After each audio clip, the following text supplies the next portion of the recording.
Hello dear students, welcome to TWS academy. শুভ সকাল সকলকে। সেট 24 জেনারেল অ্যাওয়ারনেস অ্যান্ড জিকের আজ বিভিন্ন পরীক্ষার কিছু গুরুত্বপূর্ণ প্রিভিয়াস ইয়ারের প্রশ্ন এবং কিছু ইম্পর্টেন্ট প্রশ্ন নিয়ে আলোচনা করব। তো অবশ্যই সকলে ক্লাসটি শেষ পর্যন্ত দেখবে। আই হোপ ক্লাসটা তোমাদের খুবই কিন্তু হেল্পফুল হবে। তো এরকম প্রতিদিন হেল্পফুল ক্লাস দেখতে আমাদের TWS একাডেমি এবং the way of solution channel দুটি সাবস্ক্রাইব করে রাখো। সমস্ত ফ্রি লাইভ ক্লাস এই দুটি চ্যানেলে তোমরা পেয়ে যাবে রুটিন ভিত্তিক। আর আমাদের পেইড কোর্সে যদি ভর্তি হয়ে তোমরা পড়াশোনা করতে ইচ্ছুক হও তাহলে কিন্তু তোমরা এখান থেকে পড়াশোনা কন্টিনিউ করতে পারো আমাদের TWS একাডেমি পেইড ব্যাচ থেকে। প্রথমে আমরা প্রশ্নে আসি, যেটা হচ্ছে কত খ্রিস্টাব্দে হর শব্দের সূচনা হয়েছিল। আচ্ছা, হর শব্দ এই বিভিন্ন সময়ে বিভিন্ন শাসকেরা যখন সিংহাসন আরোহণ করেছিল বা বিভিন্ন ঘটনা ক্রমে কিন্তু বিভিন্ন শাসকেরা তোমার বিভিন্ন অব্দের সূচনা করেছিল। যেমন আমরা শকাব্দ, গুপ্তাব্দ, বঙ্গাব্দ বিভিন্ন অব্দের কিন্তু মানে বিভিন্ন অব্দের সম্পর্কে শুনেছি। তো এখানেই হর্ষশব্দটা কে চালু করেছিলেন? এটা হর্ষবর্ধন চালু করেন, তাই তো? হর্ষবর্ধন চালু করেন। তো হর্ষবর্ধন তিনি থানেশ্বরের পুষ্যভূতি বংশের শাসক ছিলেন। একটা স্থানীয় রাজবংশ ছিল সেটা। সেই বংশের যিনি হর্ষবর্ধনের পূর্ববর্তী শাসক ছিলেন তিনি ছিলেন রাজ্যবর্ধন। সেই রাজ্যবর্ধনকে শশাঙ্ক, গৌড়ের শাসক, তিনি হত্যা করেছিলেন। রাজ্যবর্ধনকে হত্যা কে করেন? শশাঙ্ক। সেটা করেছিল কবে? 606 খ্রিস্টাব্দে। তো রাজ্যবর্ধনকে হত্যা করার পরে শশাঙ্ক কিন্তু 606 খ্রিস্টাব্দেই সিংহাসনে বসেছিল গৌড়ের। সেই 606 খ্রিস্টাব্দেই তিনি রাজ্যবর্ধনকে হত্যা করেন এবং পরবর্তী শাসক যে থানেশ্বরের পুষ্যবতী বংশের হন তিনি হচ্ছেন হর্ষবর্ধন। এবং 606 খ্রিস্টাব্দে তিনি সিংহাসনে বসার সাথে সাথে হর্ষশব্দের কিন্তু সূচনা করেছিলেন। তো রাইট অ্যান্সার ইজ হর্ষশব্দ হচ্ছে সূচনা করেন হর্ষবর্ধন। এবং এটা কবে? সেটা হচ্ছে এটা 606 খ্রিস্টাব্দে। সখ্য সাগর রামসার সাইটটি কোথায় অবস্থিত? তো সখ্য সাগর মনে রাখবে এটা 2022 সালে স্বীকৃতি পাওয়া আমাদের রামসার সাইট ছিল। 2022 সালে এটাকে স্বীকৃতি দেওয়া হয়েছিল। 2022 সালে কয়েকটা তোমার উল্লেখযোগ্য সাইটকে তোমার রামসার সাইট হিসাবে ঘোষণা করা হয়েছিল, যার মধ্যে সখ্য সাগর, পালা জলভূমি, দেন পিচাভরাম ম্যানগ্রোভ অরণ্য যেটা তামিলনাড়ুতে অবস্থিত, পল্লিকারনাই এরকম একটা ফরেস্ট রিভার বলে একটা ছিল, এটাও কিন্তু তামিলনাড়ুতে অবস্থিত। তো এগুলো 2022 সালে রামসার সাইট হিসাবে স্বীকৃতি পেয়েছিল। আর 2022 সালে এই 5টা স্বীকৃতি পাওয়ার পরে 75টি ভারতে রামসার সাইট ছিল। সম্প্রতি কয়েকটা তোমার হচ্ছে মাগাদি কেরে যে তোমার হচ্ছে ফরেস্ট রিজার্ভ, তারপরে হচ্ছে তোমার অঘানাশিনী যে মোহনা কর্ণাটক তামিলনাড়ুর কয়েকটা এরকম অঞ্চল, 5টি অঞ্চল যুক্ত করে বর্তমানে 80টি কিন্তু আমাদের ভারতে 80টি রামসার সাইট আছে।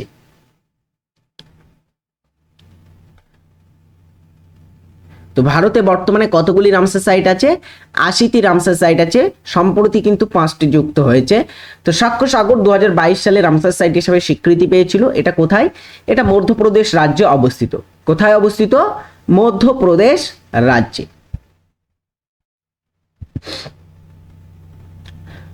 কংগ্রেসের কোন অধিবেশনে প্রথমবারের জন্য পূর্ণ স্বরাজ দাবি পেশ করা হয়? পূর্ণ স্বরাজের দাবি পেশ করা হয়েছিল কোন অধিবেশনে? কংগ্রেসের। দ্রুত অ্যান্সার করো সকলে। পূর্ণ স্বরাজের দাবিটা পেশ করা হয়েছিল 1929 সালে কংগ্রেসের একটা অধিবেশনে, যেটা সভাপতিত্ব করেছিলেন কে? জওহরলাল নেহেরু।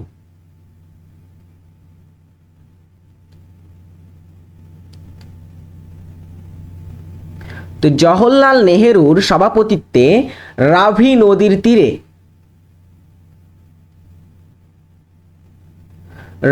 নদীর তীরে অবস্থিত একটা শহর যেটা পাকিস্তানে বর্তমানে পড়ে থাকে, লাহোর। সেই লাহোরে কিন্তু অধিবেশনটা অনুষ্ঠিত হয়েছিল 1919 সালের। এই 29 সালের সেই অধিবেশনে তোমার পূর্ণ স্বরাজের দাবি পেশ করা হয় এবং সেই মোতাবেক 1930 সালে 26শে জানুয়ারি আমাদের ভারতে প্রথম স্বাধীনতা দিবস পালন করা হয়?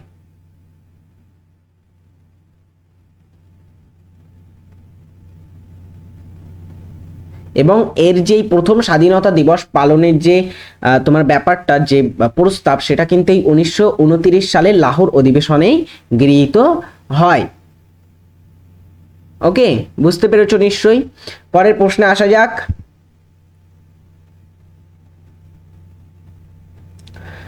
ভারতের সুপ্রিম কোর্ট কবে প্রতিষ্ঠিত হয়েছিল? ভারতের সর্বোচ্চ ন্যায় আদালত, সর্বোচ্চ আদালত সুপ্রিম কোর্ট। সুপ্রিম কোর্টকে কি বলা হয়? ভারতের আমাদের সংবিধানের রক্ষাকর্তা, সংবিধানের সর্বোচ্চ যিনি রক্ষাকর্তা হবেন তিনি হচ্ছেন সুপ্রিম কোর্ট, সংবিধানের অভিভাবকও বলা হয়। তো সুপ্রিম কোর্ট কবে প্রতিষ্ঠিত হয়েছিল? সুপ্রিম কোর্ট প্রতিষ্ঠিত হয় 1950 সালে দিল্লিতে 26শে জানুয়ারি।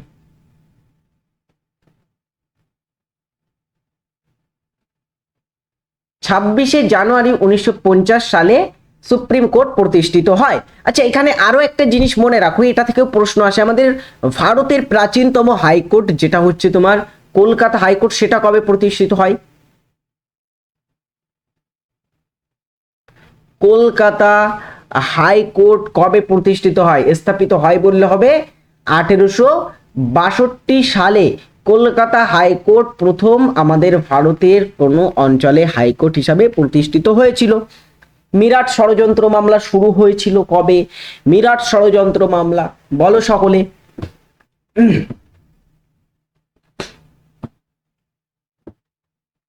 রাইট অ্যান্সার কি হবে? মিরাট ষড়যন্ত্র মামলা, এই মামলাটা একটা গুরুত্বপূর্ণ মামলা ছিল। এই মামলাটা প্রায় 4 বছর ধরে চলেছিল। এই মামলাটা খুবই কিন্তু একটা উল্লেখযোগ্য মামলা ছিল। এই মামলাতে গুরুত্বপূর্ণ প্রায় 30 জনেরও বেশি কমিউনিস্ট নেতা যারা ছিল তৎকালীন সময়ে, মুজাফফর আহমেদ সহ তোমার বিভিন্ন পিসি যোশী অ্যান্ড এস.এ. ডাঙ্গে, তারপরে মুজাফফর আহমেদ, এরকম উল্লেখযোগ্য কয়েকজন নেতা সহ প্রায় 30 থেকে 35 জন তোমার হচ্ছে কি বলে ওটাকে, বিদ্রোহীদেরকে, শ্রমিক নেতাদেরকে গ্রেপ্তার করা হয়েছিল। গ্রেপ্তার করে তাদের উপর একটা মামলা দেওয়া হয়েছিল। মামলাটির নাম হচ্ছে মিরাট ষড়যন্ত্র মামলা। যেই মামলাটা হয়েছিল 1929 সালে। কবে হয়? 1929 সালে। আর এই মামলাটার রায় পেশ করা হয়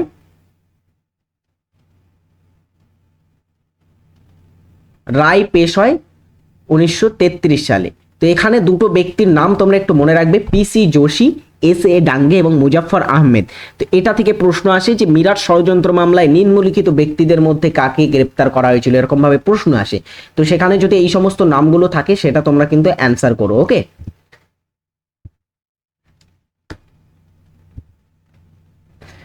আন্তর্জাতিক রেড ক্রস সোসাইটি সদর দপ্তর কোথায়?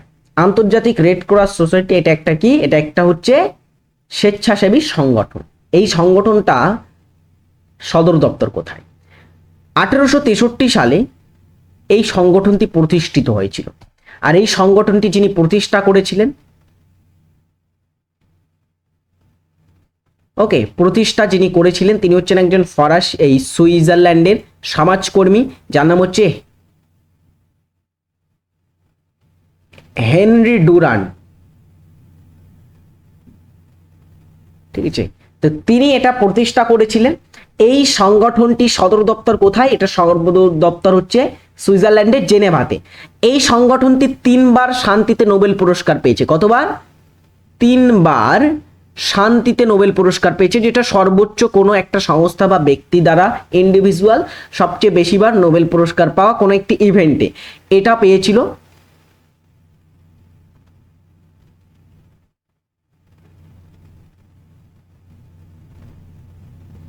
শান্তিতে নোবেল পায় এটা 3 বার। একটা হচ্ছে 1917 সালে, 1944 সালে এবং 1963 সালে।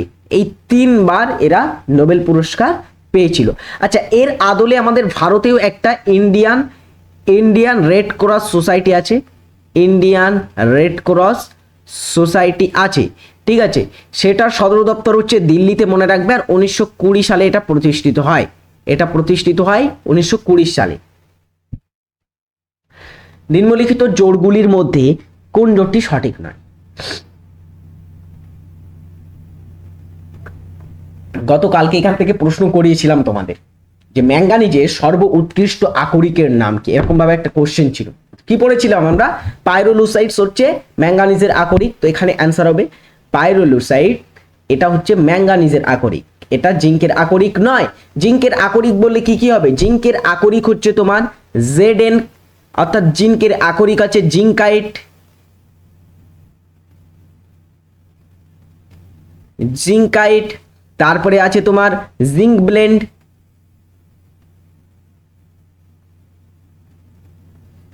এবং সবচেয়ে উল্লেখযোগ্য যেটা সেটা হচ্ছে ক্যালামাইন।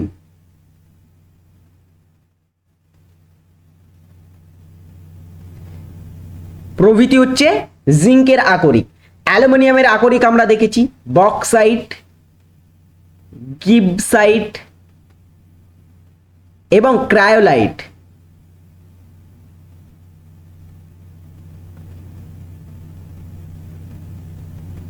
আর তামার চ্যালকোসাইট, কিউপ্রাইট,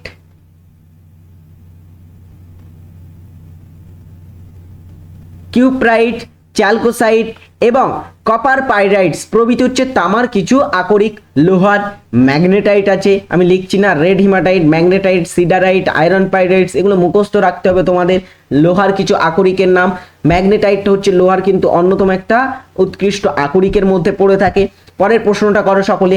ভূমি সংস্কার সম্পর্কিত বিষয় কোন তফসিলে রয়েছে? ভূমি সংস্কার সম্পর্কিত বিষয়টা ভারতীয় সংবিধানের কোন তফসিলে আছে?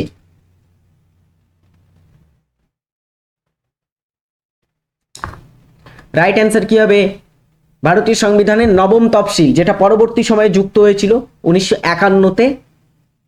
1951-তে যুক্ত হয় প্রথম সংবিধান সংশোধনীতে।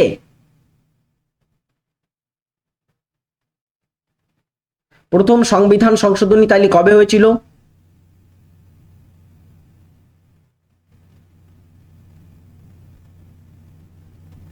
প্রথম সংবিধান সংশোধনীটি হয়েছিল 1951 সালে। ওকে, এখানে জমিদারি প্রথার বিলুপ্তিকরণ ঘটানো হয় এবং ভূমি সংস্কার বিষয় কিন্তু এখানে নিযুক্ত আছে। বামাবোধিনী পত্রিকা কার দ্বারা সম্পাদিত হয়েছিল? বামা কথার অর্থ হচ্ছে মহিলা, নারী। তো নারীদের বা নারী শিক্ষার প্রসার বা নারীদেরকে সমাজে একটা অগ্রণী ভূমিকায় এনে দেওয়ার জন্য, নারীদেরকে ফ্রন্টে আনার জন্য বামাবোধিনী পত্রিকা একজন ব্যক্তি তিনি সম্পাদনা করেছিলেন। কে করেছিলেন? এই পত্রিকাটি 1863 সালে প্রথম প্রকাশ করা হয়। এই পত্রিকাটি যিনি প্রকাশ করেছিলেন তিনি ব্রহ্ম সমাজের, তৎকালীন সময়ে ব্রহ্ম সমাজ যেটা তোমার ছিল একটা সমাজ সংস্কারমূলক উল্লেখযোগ্য সংগঠন, রাজা রামমোহন রায় যেটা প্রতিষ্ঠা করেছিল 1828-এ, সেই ব্রহ্ম সমাজের সদস্য উমেশ চন্দ্র দত্ত তিনি বামাবোধিনী পত্রিকা, যেটা মহিলাদের পত্রিকা ছিল, সেই পত্রিকাটি কিন্তু সম্পাদনা করেছিলেন। বৃষ্টির জলের ফোঁটা গোলাকার, তার কারণ কি? বৃষ্টির যে জল পড়ে থাকে সেগুলি মাটিতে যখন পড়তে থাকে সেগুলি এরকম গোলাকার প্রকৃতির হয়। তো কেন গোলাকার হয়? কিসের কারণে? পৃষ্ঠটান, সান্দ্রতা, বায়ুমণ্ডলীয় চাপ, স্থিতিস্থাপকতা, কোনটি এখানে মূল কারণ তার পিছনে? তো বৃষ্টির ফোঁটা গোলাকার হয় তার কারণ হচ্ছে সান্দ্রতা। সান্দ্রতার কারণে গোলাকার হয়। আর সান্দ্রতা বলতে কি বোঝায়? সান্দ্রতা বলতে কোনো একটা তরল পদার্থের অভ্যন্তরীণ যে ঘর্ষণ হয়ে থাকে, অভ্যন্তরীণ যে বাধা হয়ে থাকে, তার জন্য তরলের যে প্রবাহ পথে বাধা হয় সেটাকে বলা হয়ে থাকে সেই পদার্থের সান্দ্রতা। কি বলা হচ্ছে? কোনো পদার্থের অভ্যন্তরীণ ঘর্ষণের ফলে পদার্থের প্রবাহে যে বাধা হয়ে থাকে সেটা বা বাধা দেওয়ার প্রবণতা থাকে, সেটাকে বলা হয়ে থাকে সান্দ্রতা। তো বৃষ্টির জলের ফোঁটা সেই কারণে কিন্তু গোলাকার হয়। রিহান্দ নদী পরিকল্পনা, রিহান্দ যে ড্যাম, সেটা কোন রাজ্যে অবস্থিত? সকলে এটা কমেন্টে উত্তর জানিয়ে যাবে। আই হোপ সকলে তোমরা এটা কমেন্টে সঠিক উত্তর করবে। পরবর্তী প্রশ্নটার উত্তর করো সকলে।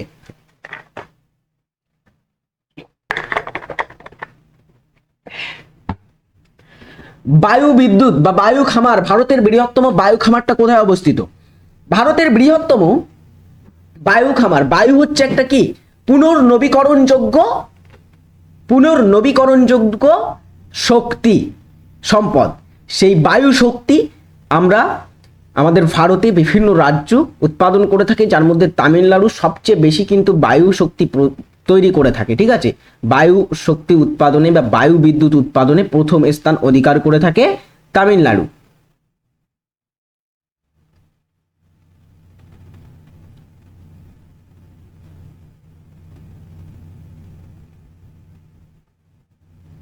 তো এই রাজ্যের একটা অঞ্চল আছে, এটা সঠিক উত্তর হবে তামিলনাড়ু, যে এই রাজ্যের একটা অঞ্চল হচ্ছে মুপান্দাল বলে একটা তোমার হচ্ছে উইন্ড ফার্ম আছে। সেই উইন্ড ফার্মটা ভারত তথা এশিয়ার, ভারত শুধু নয়, ভারত তথা এশিয়ার সবচেয়ে বৃহৎ উইন্ড ফার্ম, বায়ু খামার। ওকে, সেটার নাম হচ্ছে মুপান্দাল। অশোক তার শিলালিপিতে সাধারণত কোন নামে পরিচিত? অশোক তার শিলালিপিতে নিজেকে কি বলে বর্ণনা করেছেন? প্রিয়দর্শী, ধর্মদেব, চক্রবর্তী, ধর্মকীর্তি। দেখা মাত্রই উত্তর করতে হবে। অশোক তার শিলালিপিকে নিজেকে বলেছেন দেবনাম প্রিয়দর্শী, অর্থাৎ প্রিয়দর্শী নামে নিজেকে বর্ণনা করেছেন। আচ্ছা, এই অশোকের নাম প্রিয়দর্শী আমরা কোন লিপিতে পেয়ে থাকি? অশোকের তো প্রচুর লিপি ছিল, 14টা তার মুখ্য লিপি ছিল, তাছাড়া অন্যান্য বিভিন্ন লিপি ছিল। তো এটা আমরা পেয়ে থাকি মাস্কি লিপি। কোথা থেকে? মাস্কি এডিক্ট থেকে আমরা পেয়ে থাকি এটা।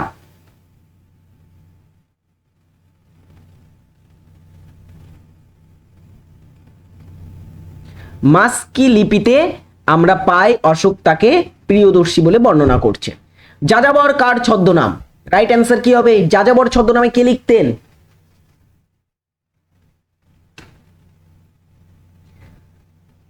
যাযাবর হচ্ছে কার ছদ্মনাম?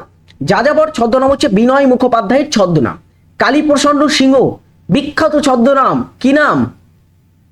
হুতম পেঁচা ছদ্মনামে তিনি লিখতেন। কালীপ্রসন্ন সিংহ। বলাইচাঁদ মুখোপাধ্যায় বনফুল নামে লিখতেন। লিখে দিই তোমাদেরকে কয়েকটা। বিনয় ঘোষ কি নামে লিখতেন? কাল পেঁচা। কাল পেঁচা ছদ্মনামে তিনি কিন্তু লিখতেন এই বিনয় ঘোষ। তো সঠিক উত্তর হবে এখানে আমরা দেখলাম বিনয় মুখোপাধ্যায় যাযাবর ছদ্মনামে লিখতেন। ভেরি ভেরি ইম্পর্টেন্ট একটা প্রশ্ন। কি পরিমাপের জন্য পারসেক একক ব্যবহার করা হয়? আরো একটা ইজি প্রশ্ন, পরীক্ষায় কিন্তু এরকম ইজি প্রশ্নও তোমরা পেয়ে যাবে। তো সমস্ত ধরনের প্রশ্ন আমাদের প্র্যাকটিস করতে হবে, না হলে আমরা ভুলে যাব প্রশ্নগুলি। পারসেক এককের সাহায্যে কি পরিমাপ করা হয়?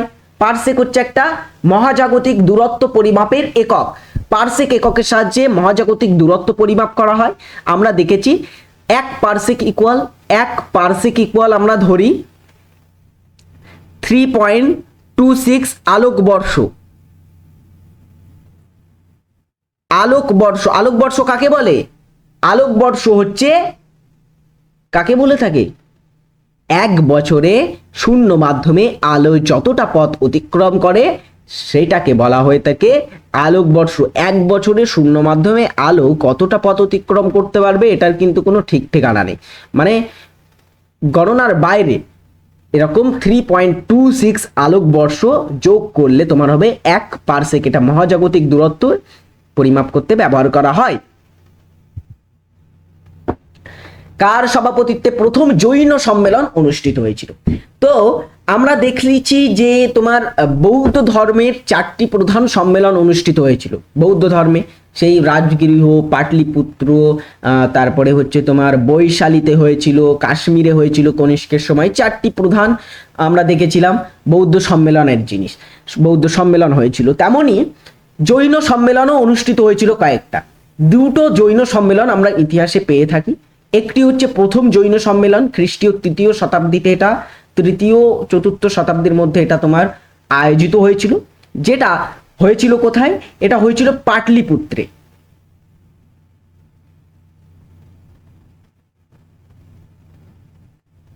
পাটলিপুত্রে আয়োজিত হয়েছিল এবং এই জৈন সম্মেলনে যিনি সভাপতিত্ব করেছিলেন তিনি হচ্ছেন স্থূলভদ্রের সভাপতিত্বে এই জৈন সম্মেলন অনুষ্ঠিত হয়েছিল। মধ্য রেলের সদর দপ্তর কোথায়? ভারতে কতগুলি রেল জোন আছে? ভারতে মোট রেল জোন কতগুলি?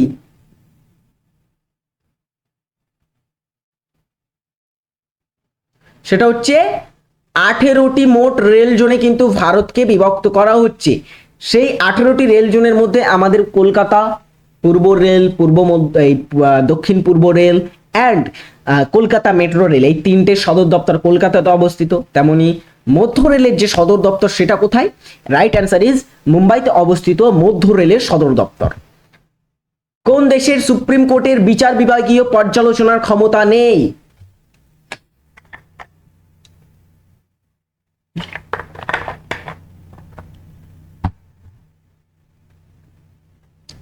বিচার বিভাগীয় পর্যালোচনার ক্ষমতা নেই কোন দেশের সুপ্রিম কোর্টের? রাইট অ্যান্সার হবে ব্রিটেনের।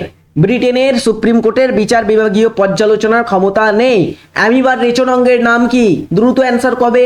অ্যামিবার রেচনাঙ্গের নাম কি? ক্ষণপথ, দেহত্বক, নেফ্রিডিয়া, সংকুচি গহ্বর।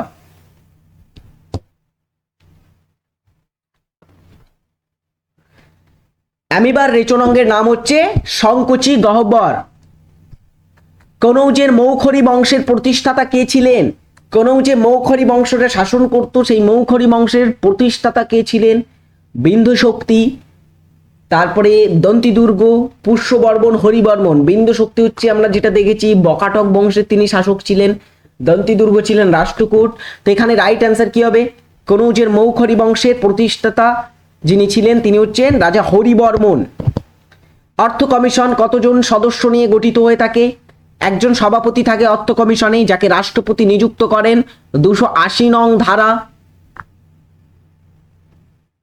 অনুসারে।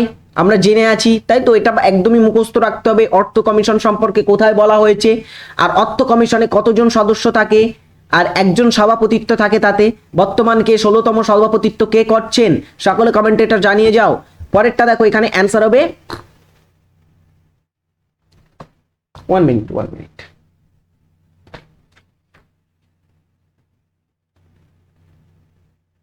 এটা ভুল, তাই বলে এই জন্যই তো আমি কনফিউশন হয়ে গেলাম। 5টা নয়, এখানে তোমার হচ্ছে 5 জন টোটাল সদস্য থাকে, 4 জন সদস্য ও একজন সভাপতি নিয়ে গঠিত হয় এটা অর্থ কমিশন।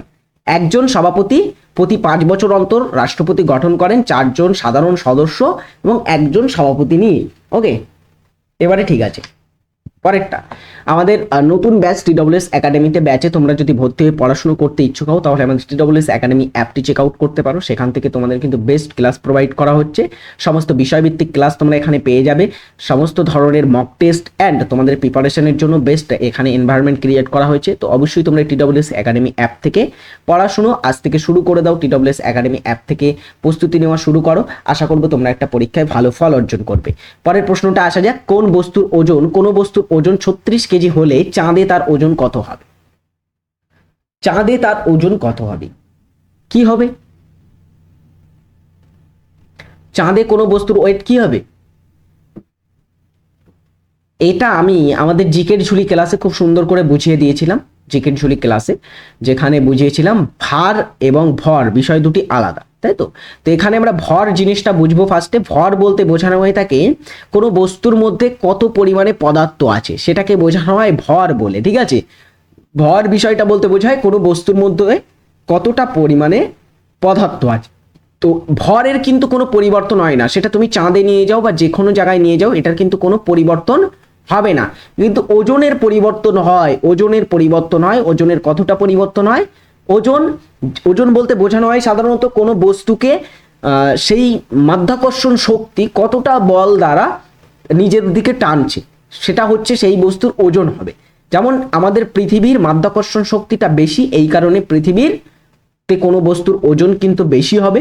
এটা যদি তুমি জুপিটারে নিয়ে যাও সেটার কিন্তু আরো ওজন বেড়ে যাবে। এটা চাঁদে নিয়ে গেলে সেখানে মাধ্যাকর্ষণ শক্তি কম, সেখানে কিন্তু ওজন কমে যাবে। কতটা কমবে? 1/6 হয়ে যাবে, 6 ভাগের 1 ভাগ হয়ে যাবে। সেটা হচ্ছে এখানে দেখবো 6 6 36, অর্থাৎ 36 কেজি হচ্ছে ওজন। এই 6 কেজি ওজন হবে চাঁদে 36 কেজি বস্তুর। ভারতে কয়টি রাজ্য সমুদ্র উপকূল আছে? ভারতের কয়টি রাজ্যের সমুদ্রের উপকূল আছে?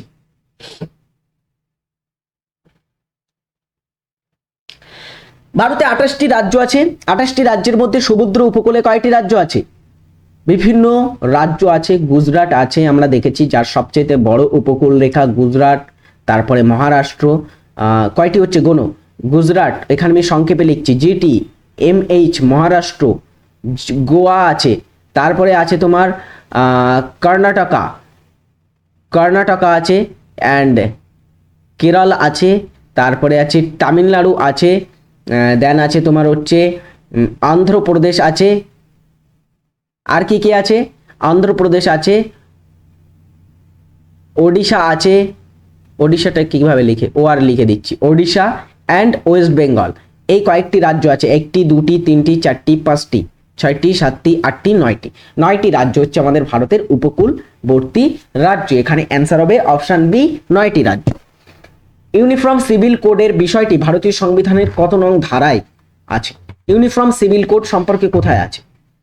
সমনীতি ভিত্তিক তোমার তালিকা, যেটা ইউনিফর্ম সিভিল কোড, এটা তোমার হচ্ছে ডিপিএসপির মধ্যে আছে আমাদের ভারতীয় সংবিধানের। আর কয়েকদিন আগে উত্তরাখণ্ড রাজ্যে তোমার ইউনিফর্ম সিভিল কোড প্রথম রাজ্য হিসাবে তারা লাগু করেছে। এটাও পরীক্ষায় আসে প্রশ্ন, যে প্রথম কোন রাজ্যে ইউনিফর্ম সিভিল কোড লাগু হলো। তো এইগুলো কিন্তু মনে রাখবে। ইউনিফর্ম সিভিল কোড আছে কোথায়? 40 নং ধারায় হচ্ছে ইউনিফর্ম সিভিল কোড পর্যন্ত কিন্তু বিষয়টা আছে। তো এখানে আমরা কয়েকটা ধারা আমার যতটুকু নলেজের মধ্যে আছে একটু বলে রাখি। যেমন 40 নং ধারা, এটা হচ্ছে পঞ্চায়েত ব্যবস্থা গঠন বা পঞ্চায়েত গঠনের কথা বলা হয়েছে। এটাও কিন্তু তোমার হচ্ছে আছে কোথায়?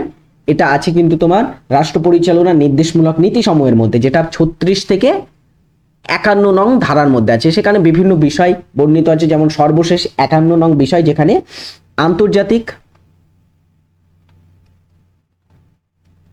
আন্তর্জাতিক শান্তির কথা বলা হয়েছে, শান্তি ও নিরাপত্তার কথা বলা হয়েছে।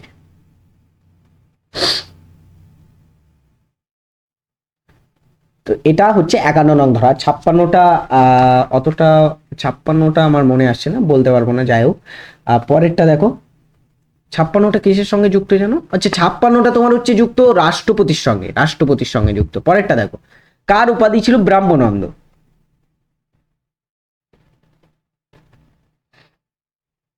ব্রাহ্মণন্দ উপাধিটি কার ছিল?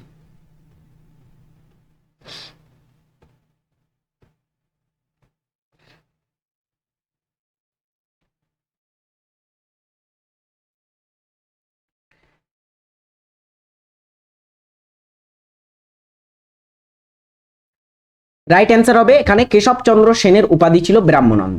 আচ্ছা, কেশবচন্দ্র সেন ইনি হচ্ছেন ব্রহ্ম সমাজের একজন সদস্য ছিলেন। ইনির উপাধি ছিল ব্রাহ্মণন্দ, এবং ইনি একটা ব্রাহ্ম সমাজের থেকে বার হয়ে একটা নতুন ব্রাহ্ম সমাজ গঠন করেছিলেন, যেটা হচ্ছে ভারতবর্ষীয়